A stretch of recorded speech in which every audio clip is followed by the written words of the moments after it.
Guys, I always thought Zach loved guns. Why would he get so mad and rant about them? And why do I get mad and rant on his behalf? I don't know. Let's find out, because we are checking out the next part of Zach's gun rants. But first, a word from our sponsor. Guys, I wanted to thank today's video sponsor, Keeps. Keeps is a subscription service that helps men keep their hair. Keeps puts you in touch with a doctor who comes up with a treatment plan for your hair goals. Their doctor writes your prescriptions, and then Keeps sends you the treatments right to your door. Refills are automatic, so you always have the treatments you need.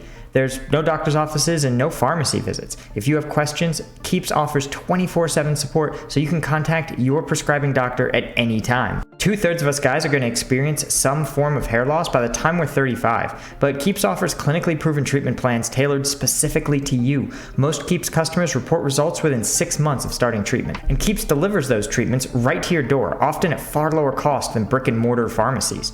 And Keeps has your back. Each treatment plan comes with a year of unlimited messaging, so you can message your prescriber any question at any time.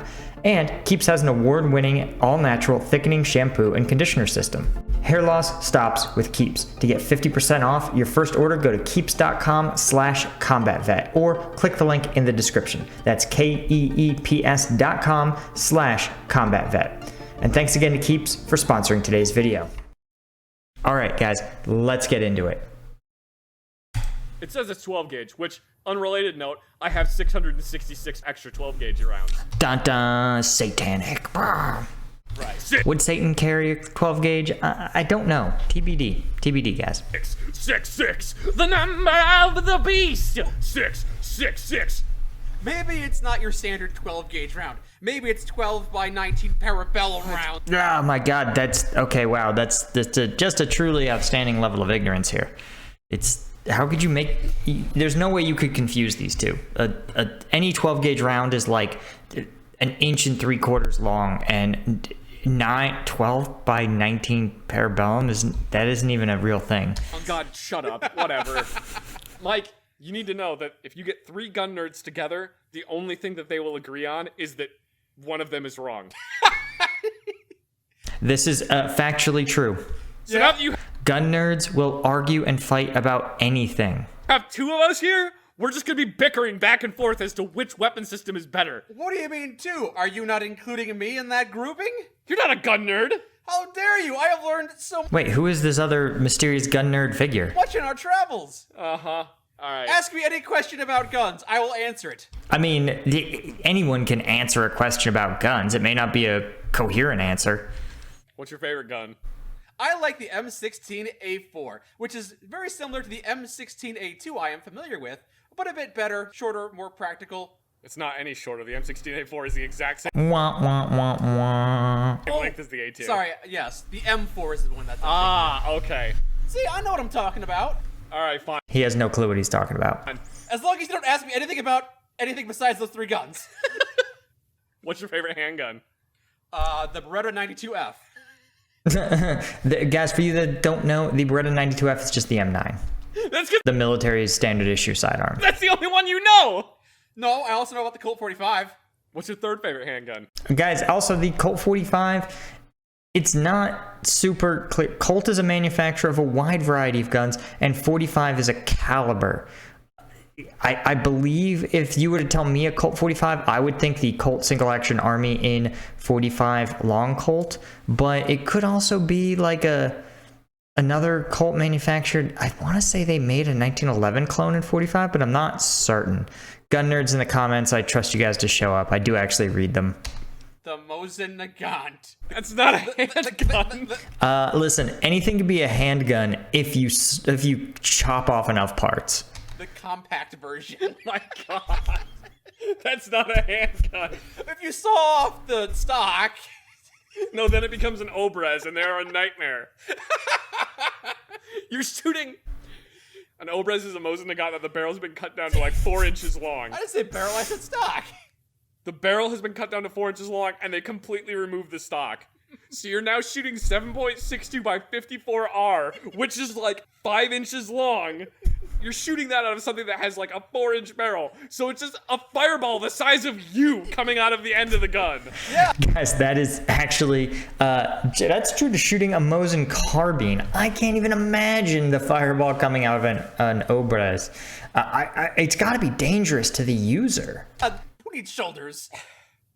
What the hell is that? It's my third favorite pistol. Oh my god.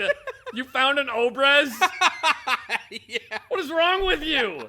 You're gonna make us all go deaf the moment you shoot that thing. You know what knife I really want?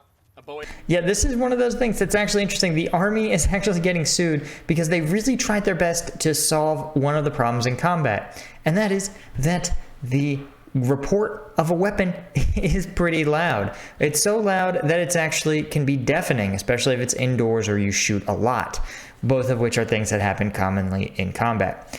So the Army was like, we need to find headphones that block out loud noises but permit quieter noises to be heard, like, you know, communication, talking, for example. And so they tried really hard to solve this problem on the cheap using relatively inexpensive earplugs. But they designed them so badly and tested them so poorly that they damaged a lot of soldiers' hearings. And now they're facing a multi-million-dollar lawsuit. So much so that I actually get notifications on Facebook, the class action lawsuit organizers trying to reach every veteran that served who had any kind of hearing loss, which, fun fact, is a lot. I would say a quarter of all the veterans I knew experienced tinnitus or some other form of diminished hearing as a result of their service. Of course, you see now modern soldiers will use battery-powered noise-canceling headphones like Peltors, commercially available. Of course, you have to keep the batteries changed out, but they are just way easier to use at every level. You can connect them to your radio. They're just a way more effective ear protection system. Bowie knife. No, there's a knife that Spetsnaz had that shoots a 7.62 round out of the base of it. That's not a knife. That's a bladed gun. No, it's a knife. It just has a very short range gun built into it. So it's got a gun built into it. Yeah, it's a knife with a gun that technically. So it is kind of a bad idea because you do kind of have to point the knife at your own face in order to. Or you have to point a gun at yourself to stab somebody. To like cut open a box. I mean, imagine you want to cut open a box, but you have to point a loaded gun at yourself to do it. Man, I thought the US had a premium on dumb weapon designs. Aim it, and if you're not careful with a recoil, you will just stab yourself in the face. So that is kind of a bad idea, but I want it because it's mechanically interesting and cool. I don't like the fact that you It seems unsafe for him to even own. have to shove a blade in your eye to look down the sight. You don't shove the blade in your eye, you hold it out in front of you with the blade pointed backwards. You know, you want to extend your arm. You don't want to, like, point the blade against your cheek. Yes. You're not trying to get a good cheek weld with it. Hey, look, I got a GSH-18. Joachim had a special handgun. Yeah, he had a weird Russian handgun. What? That's really weird looking. So yeah, it's the GSH-18. It's kind of funny that the ejection port is once again on the top of it. So hot lead shoots out the top. Yeah, but if you look at the front of the barrel, you can see how it's got like those weird little lines on it. This is a really detailed mod. Ridges. Yeah, the barrel's like finned. I can't remember if it's a rotating lug barrel or not, which would be just really strange in and of itself. I don't know a whole lot about this because I've only like casually researched it. I haven't done a lot of research. This is not one of the ones you're privy to. No, not really. And like I only casually researched it because I'm never going to be able to own one. So I wonder why. I mean, as far as I know, they work decently well. They really only issue them to like certain troops in Russia. There's not a whole lot of people that get them. The reason for the ridges on the top are... Guys, so one of the reasons that certain firearms are issued to special troops, special types of troops, can be twofold. The first and most common is that the firearm has a special design that it is tailor-made for a very specific type of use. An example in Russia is that VSS that we saw earlier. Integrated silencer, subsonic ammunition meant for clandestine operations or operations where you just don't want to shoot an assault rifle round like clear through a building. The other reason is actually to avoid enemy forces from capturing it and using it against you, right? Either capturing the weapon system and being able to use their own ammo, or capturing the ammo and being able to use it in their weapons. You want to make sure that there's no way that they can appropriate your supplies if captured to empower your enemy, those troops. I imagine or hypothesize that perhaps this sort of obscure gun with obscure parts, maybe even firing some obscure ammo, was issued to Russian troops that did some sort of internal security force work within, say, the communist bloc, like crushing rebellions like in Hungary. And perhaps they thought, hey, we should make sure that if this falls into the hands of rebels, they can't actually use it against us. Are one, so it gives you something extra to grip on when you have to pull the slide backwards. The other reason is by putting ridges on the top, when you have sun beating down on the gun, it reduces, thank you, Mike, it reduces the glare that you get from the iron sights. Oh, that makes sense. So you don't get as much sunlight reflecting off the top of your That's a really narrow set of circumstances to like redesign your gun for. slide and like washing out your iron sights, making them harder to see. Seems like there would be benefits, but at the same time, those ridges would probably make it a bit more of a pain to clean. Not really. You just kind of scrub it with a toothbrush or whatever. Well, if it's so convenient and useful, why don't all guns have those ridges? Because it increases manufacturing costs. You have to spend time to machine every one of those notches out. Yeah, I wish I could tell you more about this, because I honestly don't really know a whole lot of... I mean, the irony is, of course, nowadays, almost huge numbers of modern firearms have even more well-machined ridges in the form of their Picatinny rail systems. Even a lot of handguns now have underbarrel ridges that you are supposed to be able to attach different types of laser sights or flashlights or what have you. About it. I thought your mind was a endless encyclopedia, a vacuum of... And if you guys have tuned into the podcast, you know that Zach is actually a proponent for the fact that the future of firearms is going to be handguns with red dot sights, mini red dots. I don't know if I buy that. I think a handgun that's always ready but not necessarily battery powered is going to be the future. knowledge. I know that it's a 9mm pistol. I know it's from Russia. I know that they're not exactly standard issue, but they are issued to the Russian military. Can you believe this guy, Elias, doesn't know everything about every gun ever made? I think the top of it is actually like a little loaded chamber indicator and like pops up a little bit, which it's not doing on this one because they can't really model complex guns like that. What does KS stand for? It stands for Carbine Special, so Special Purpose Carbine. Oh, okay. But where did the 21 come from? The 23, it comes from the millimeters of the barrel. Because like I said, the barrel for this is just from an anti-aircraft cannon that didn't meet specifications. Is this one of those Russian weapons that's hodgepodge together? I don't know. I know the barrel definitely is. I'm not familiar with the KS-23. Oh, is this the iconic shotgun from Tarkov? Right, if you've played some Tarkov and you've watched, especially one of my favorite creators, Fairtex, he has a gangster raid where he starts off with a KS-23, a basic kind of lowbrow shotgun, and he goes to work. They were like, well, the barrel can't handle the high pressure of an Ends up ending the raid with a huge amount of top-tier gear. anti-aircraft cartridge, but it definitely can handle the pressure of a low-velocity grenade. So we'll just take this anti-tank cannon and make it a pea shooter. Yeah, we'll take this anti-tank cannon and make it fire grenades, and also buckshot, and less lethal cartridges. Though, to be fair, I think the Russian less lethal cartridges are more... It's still very lethal and will hurt very, very badly. Yeah, the Russian definition of lethality is a bit different. I can only imagine what sort of nonsense they have inside their less than lethal rounds. Even US less than lethal rounds, pumping rubber BBs into people is still a reasonably effective way to kill them. It just won't massively penetrate into their bodies. And it might not kill you, but it also might kill you. Yes.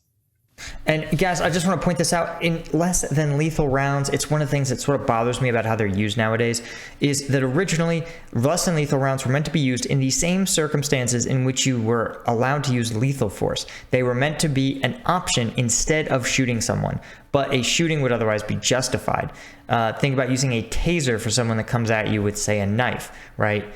Legally, you have the right to defend yourself, law enforcement, civilian, whatever, but having something like a taser gives you an option to incapacitate them without having to kill them, right? That's why it's sometimes called less than lethal force.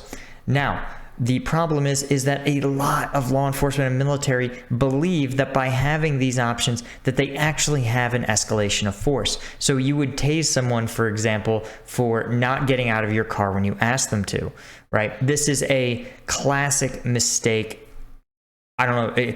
I consider it a mistake. I was trained that this is a mistake in law enforcement to use things like the taser as a way of shocking people into compliance.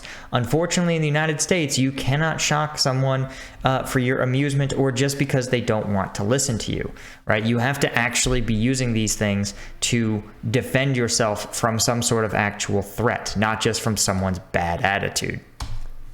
You were really excited when you found this gun. Yeah.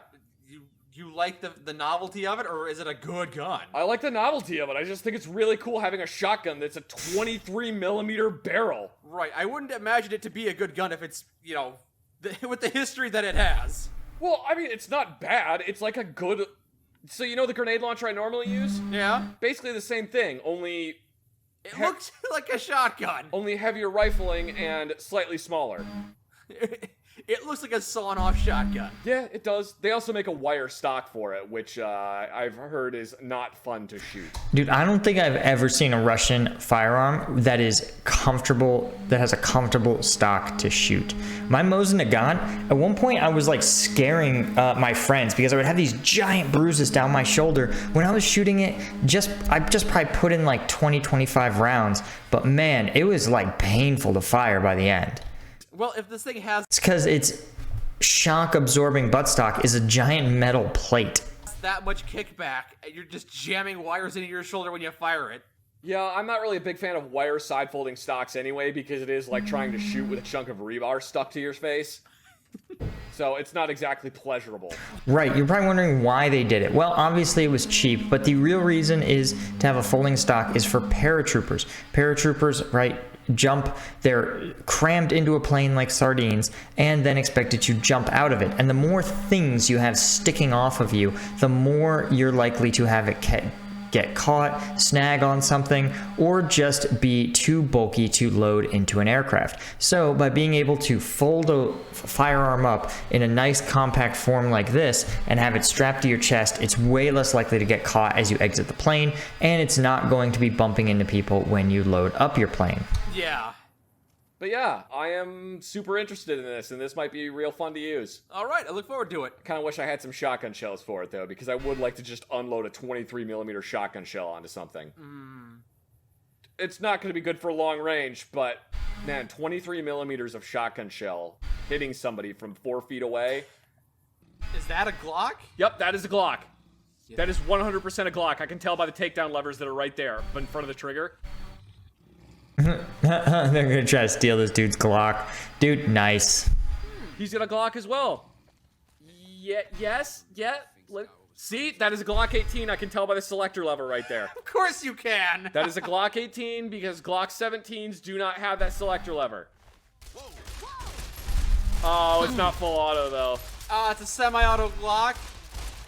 9mm compact pistol. Ooh, that one's got a green glow sight.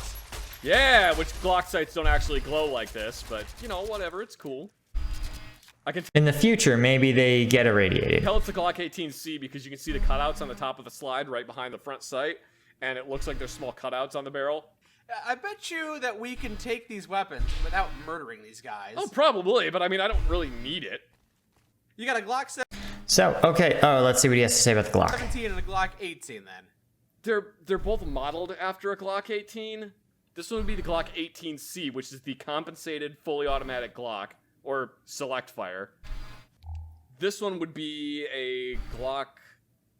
Well, it technically wouldn't exist because it's a fully automatic version of a 10mm Glock, which I think is the 21.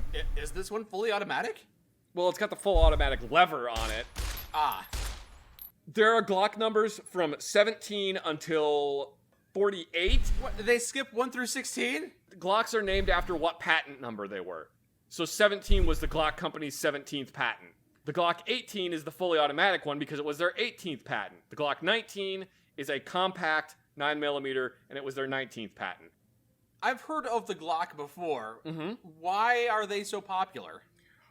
Because they're relatively inexpensive for an incredibly reliable and robust and well-made handgun. They're that good, huh? Yeah, they're very, very good handguns. They're often referred to as America's handgun, despite the fact that they're Austrian.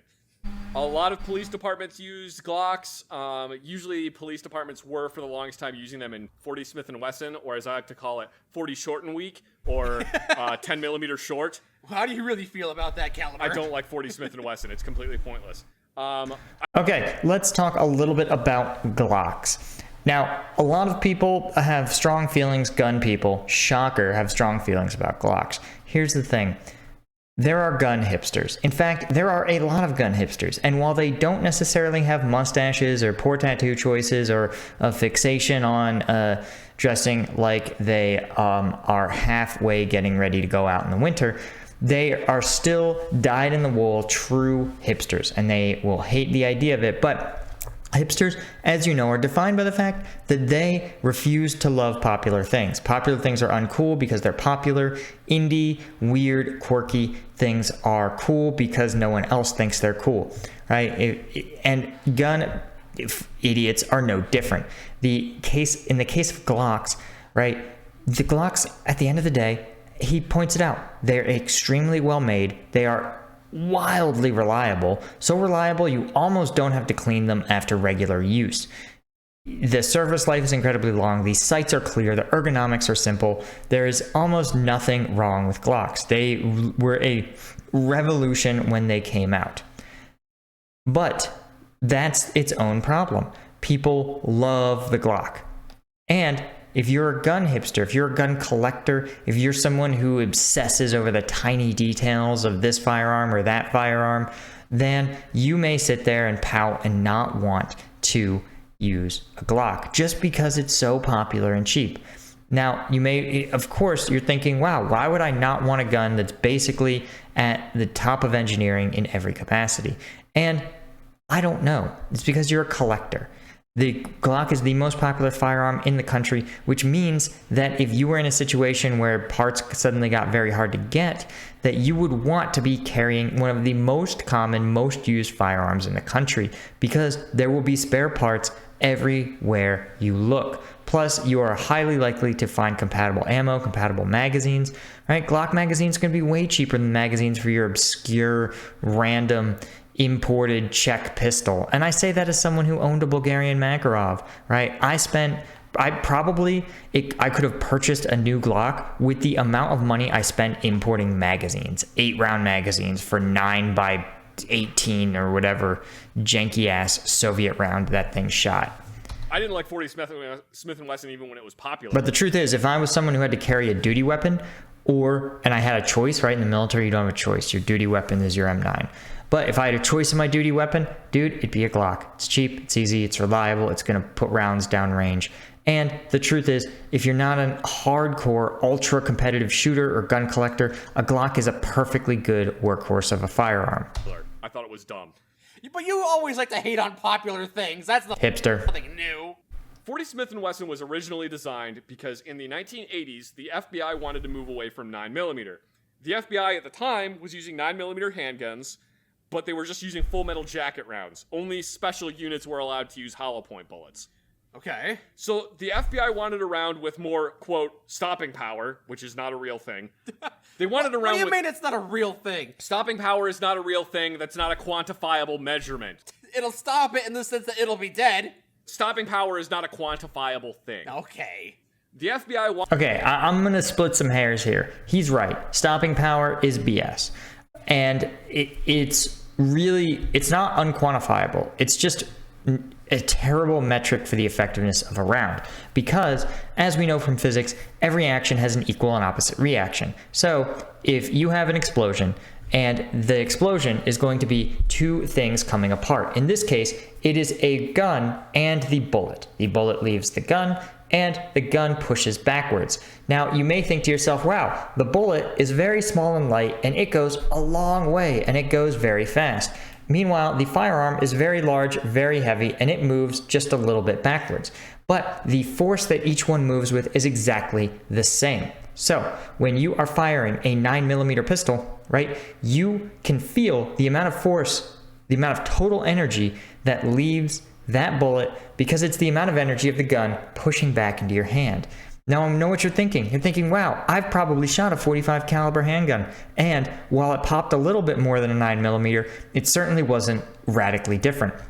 And you would be correct. That means that 45 caliber round, it just doesn't have a lot more punch, a lot more energy, kinetic energy as it moves to its target than a 9mm, right? They're similar in terms of kinetic energy because they have a similar amount of explosive charge inside that casing. Now, the stopping power gets even more complex because the bullet, as it leaves that gun, it travels through the air and it has to burn some of its kinetic energy to pass through the air to overcome the air friction. So you can't really be certain when you shoot at a target, depending on the distance and some specifics about the air condition. You don't even know how much kinetic energy that bullet will discharge into the target. It gets even more complicated because bullets are going to potentially break apart in the target. Some of them may pass straight through the target. Some of them may pass through another object that generates even more friction, like say a wall, that's going to draw even more kinetic energy from the round. All of this to say that the obsession with stopping power is mostly just based on unscientific pseudoscience. Wanted a round with more kinetic energy behind it. So they had 10 mil designed. 1mm larger than 9mm, but it's got a whole fuck ton more powder behind it. Oh, okay. It's got a lot of powder behind it, so those rounds are just coming out of there real fast. They've got all these different calibers of bullet. 9mm, 10mm, 11mm, etc., etc. And it doesn't really matter what the size of the bullet is. All that matters is the amount of powder behind it. To a point, yeah. Because there's a rifle that's in 22-250, which you think, oh, 22, that's tiny. Well, yes, the bullet is real tiny, but it's got like 30 times the amount of powder behind it that the bullet weighs. Well, now I'm even angrier that there are so many calibers. Man, you don't even know. There's so many freaking calibers. Okay, anyway. Yeah, This is how you sell guns. If you sell a gun that has a proprietary caliber, then you are going to be able to, sell ammunition to every one of those owners. You see militaries figure this problem out and standardize their rounds. All of NATO has the same rounds, and all the Warsaw Pact had the same caliber rounds. I just learned about a new one today, 545. Yeah, 545. It's the Russian version. So how many guns, besides her Type 91, use that? 545, there's a bunch of different guns, but the most common one is the AK-74. That uses 7... Nope. The AK-47 uses 7.62 by 39. The AK-74 uses 5.45 by 39. You're throwing numbers at me, and it's making me angry. That's why you can't make things too complicated for the Marines, guys. Just give them some crayons, draw a big bullet and a small bullet, and they'll be fine. They'll understand. They did that because the Russians wanted a bullet that had better armor or barrier penetration. Mm-hmm. And 7.62 has too much kinetic energy behind it, so it has a tendency to dump all of its kinetic energy into something instead of trying to punch through it. Guys, we want to appreciate the irony of someone who wanted more stopping power and so needed to make a smaller bullet. The exact opposite of what the FBI did in the 80s. Okay. Anyway, moving on. The FBI wanted a round with more kinetic energy behind it. So, gun manufacturers came up with the 10mm cartridge, and they sold it to the FBI. The FBI got a bunch of different 1911 styled handguns in 10mm, and then shortly after adopting it went, this has too much recoil, we don't want it anymore. So Smith & Wesson made 40 Smith & Wesson. It's a 10mm bullet with less powder behind it. Okay, so it's a weaker 10mm. That's why I refer to it as 40 short and weak, as opposed to 10mm, which is just a frickin' screamer of a cartridge. But why did they have to call it 40 Smith & Wesson? So because they could patent it and you know where to buy it from. The name, it's actually pretty brilliant marketing. The name is literally right in the round, so you know exactly who's selling it. Because Smith & Wesson designed it. And Smith & Wesson, we ain't using no millimeters on our guns. I'm sure there are manufacturers of 40 Smith & Wesson that aren't Smith & Wesson, but man, what a brilliant way of advertising to literally put your name as a manufacturer in the round.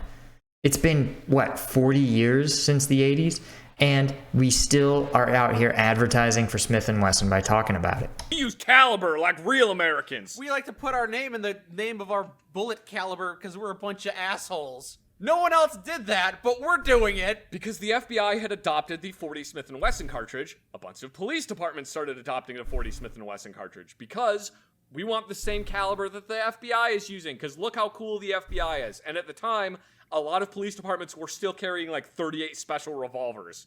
So at the time, 40 Smith & Wesson was not a bad option, because what 40 Smith & Wesson got you was more kinetic energy than 9mm, not as much as 45 ACP, but you get more capacity than 45 ACP. So 40 Smith & Wesson was this nice little happy medium right in between 9mm, which gave you a lot of capacity, but not a lot of stopping power, and 45, which gave you a lot of stopping power, but not a lot of capacity. Powder.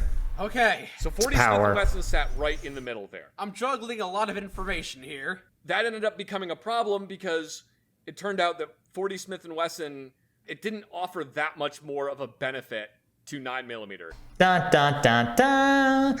Yeah, this is the problem with these acquisitions departments, man. They get these ideas in their head. They get fixations. And they just aren't able to look at the big picture. They're never able to do the level of self-assessment of just saying, hey, what do we actually want our rounds to do? And let's test out to see if those rounds actually do it. It's also sometimes called the action bias. And this is the sense that you aren't doing your job unless you make a change, right? Nobody wants to be the FBI director that didn't change the round they used, right? You want to move your agency forward, but sometimes changing things isn't the same thing as moving forward. It's like repainting your walls again and again. At some point, the rooms don't look better, they just look different. They found in recent ballistics tests that 40 Smith & Wesson has roughly the same kinetic energy behind it as 9mm. Maybe a little bit more, but not much. Where are we going with this information? What's the overall point you're trying to make here? Man, I don't know. I completely I lost the forest for the trees there. Yeah, well, if you're in a Combat Veteran Reacts video, you know losing the forest for the trees is what I do. You got me talking about gun stuff, and I lost the forest for the trees. We were talking about the differences in the variations of Glocks, and then you started talking about 40 Smith & Wesson ammo types and the history of military. Yeah, man. Holy shit. Wow. I just blacked out for a second there. I'm sorry. I just went into gun store rant. Okay. Oh man, I'm sorry, my God. Dude. Oh God, I feel real bad now. I just wasted 20 minutes of your time. This whole video is 45 minutes long. So it's not a waste of my time. Anyway, okay, so I can't believe he's apologizing for a gun rant. He's on hour 2 of his gun rants, by the way, gentlemen. This is not even the first video. We are 43 minutes in. Lesson. That's why I went into this whole fucking tangent. Anyway, ballistics have improved substantially in the last 20 years. 9mm hollow points now have just as much, if not more, kinetic energy behind them. Just gonna add more gunpowder. Than a 40 Smith & Wesson. 40 Smith & Wesson doesn't really serve a purpose anymore, to the point that most police departments are actually getting away from 40 Smith & Wesson and going back to 9mm. Hold on a second. Yeah. I knew that there were different types. So all this whole process, all this giant cycle did is make an absolute fuckload of money for Smith & Wesson and everyone who used their caliber, which you can bet, I will bet dollars to donuts that Smith & Wesson had some sort of licensing agreement that said that if you wanted to use their caliber, you had to fork over some change to them.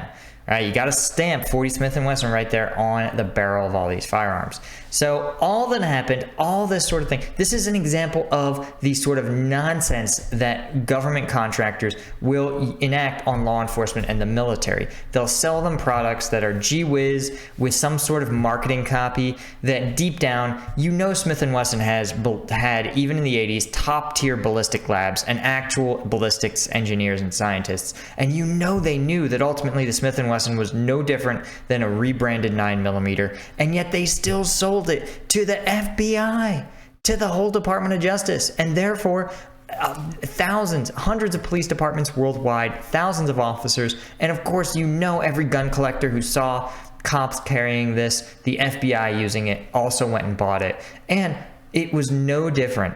Not a thing. It was the equivalent. This is the firearm equivalent of selling bottled water. You know clean water comes out of your tap, at least here in the United States and Europe, right? But somehow they managed to sell you a bottle. And guess what? If you like carrying your water around, they sell water bottles.